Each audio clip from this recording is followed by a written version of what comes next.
नमस्कार दोस्तों, स्वागत है आपका एक बार फिर से चैनल में। दोस्तों, पिछले साल बहुत सारे अमेंडमेंट और चेंजेस आए थे एक्ट में, रूल में, जीएसटी में, इनकम टैक्स में। लेकिन आज के सेशन में हम लोग डिस्कस करने वाले हैं ऐसे कुछ चेंजेस जो अपडेट्स हैं टैक्स को लेकर, जो कि 1 जनवरी 2025 से नए साल से शुरू होने वाले हैं। तो 2025 में जो ये नए चेंजेस है उसको आपको मगअप करना बहुत ही ज़रूरी है, अप्लाई करना ज़रूरी है, नहीं तो टैक्स इम्प्लीकेशन आ सकते हैं आपके लिए। तो इंपॉर्टेंट वीडियो होने वाला है, लाइक शेयर कर दीजिए, चैनल को सब्सक्राइब कर लीजिए चैनल के साथ जुड़े रहने के लिए। और वीडियो अच्छी लगे तो लाइक से जरूर करिएगा। चलिए, विदाउट वेस्टिंग टाइम, स्क्रीन पे जैसे आप देख पा रहे हैं ये कुछ चेंजेस है जो कि आपके 1 जनवरी 2025 से स्टार्ट होने वाले, अप्लीकेबल होने वाले। ठीक है, तो कौन कौन से हैं हम लोग एक बार डिस्कस कर लेते हैं।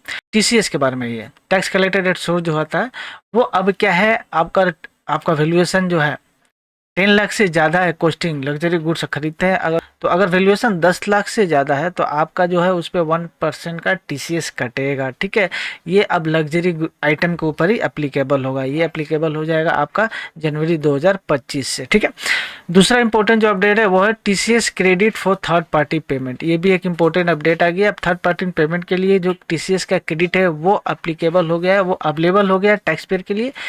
क्या है ये कंडीशन, देखिए, tax payer can claim TCS credit for taxes paid on behalf of the others. अगर दूसरे के बिहाफ पे अगर आप टैक्स पेमेंट करते हैं और उस पर टीसीएस कलेक्ट होता है तो आप उसका क्रेडिट ले पाएंगे। कैसे, मान लीजिए आपका अपने चिल्ड्रेन का हायर एजुकेशन के लिए उसका पेमेंट करते हैं, कोई चीज़ का उनका फीस पेमेंट करते हैं या कोई ऐसा पेमेंट करते हैं जो कि जिसके ऊपर आपका टीसीएस कलेक्ट होता है, तो वैसे जो एक्सपेंसेस के ऊपर जो टीसीएस कलेक्ट हुआ उसका क्रेडिट अब आप ले पाएंगे एज ए पेरेंट। मान लीजिए जैसे पेरेंट आप पे करते हैं चिल्ड्रेन के लिए, तो आपके लिए वो क्रेडिट जो है अवेलेबल हो जाएगा। देखिए, अब इसके आगे जो इम्पोर्टेंट जो अपडेट है, इम्पोर्टेंट जो चेंजेस है जो 1 जनवरी से शुरू होगा वो होगा, इसके ऊपर हम लोग ऑलरेडी एक वीडियो बना दिए हैं। आप चैनल पे जाकर उसे रेफर कर भी सकते हैं।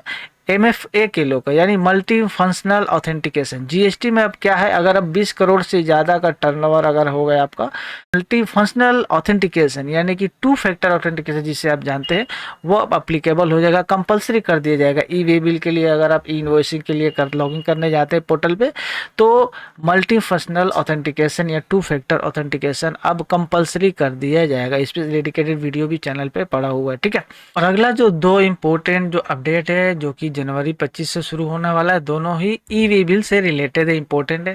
पहला वाला जो है वो है आपका रिस्ट्रिक्शन लग गया है अब ई वे बिल के टाइम लिमिट पे। यानी कि पहले क्या होता था, जितने भी टैक्सेस, मान लीजिए कोई पुराना इन्वॉइसेस होता था कितने भी महीने का, उसके ऊपर कभी भी ई इनवॉइस आप बना सकते थे, पोर्टल उसे ब्लॉक नहीं करता था। लेकिन अब पोर्टल जो है उस पर ब्लॉक करेगा।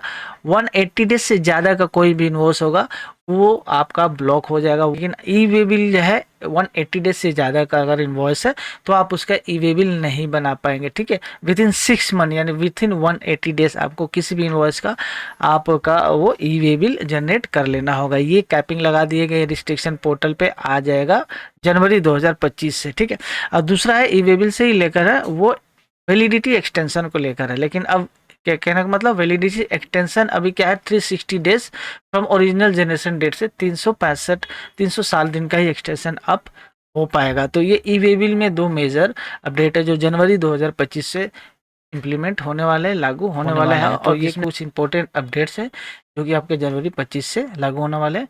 अगर वीडियो कहीं से भी अच्छी लगी तो लाइक शेयर कर दीजिए, चैनल को सब्सक्राइब कर बेल आइकन पर सेट कर लीजिए। इस वीडियो को खत्म करते हैं, मिलते हैं ऐसे एक नेक्स्ट वीडियो में, तब तक के लिए थैंक्स फॉर वॉचिंग।